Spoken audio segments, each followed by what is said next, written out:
بچه ها ستایی شدنمون داره نزدیک میشه.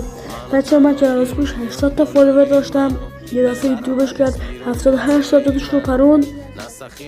نمیدونم چرا همش میپرونده. توی ویدیو 11 تا لایک داشتم، 5 تا کامنت. یه دفعه عوض شد، یه دفعه نفهمیدم چی شد. فرداش کامنت نکردم 4 تا لایک داشت، 5 تا کامنت. اصلا غیر ممکنه.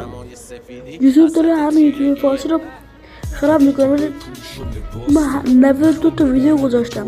حال تو نگاه کن چند تا فالوور دارم. 92 تا ویدیو گذاشتم من.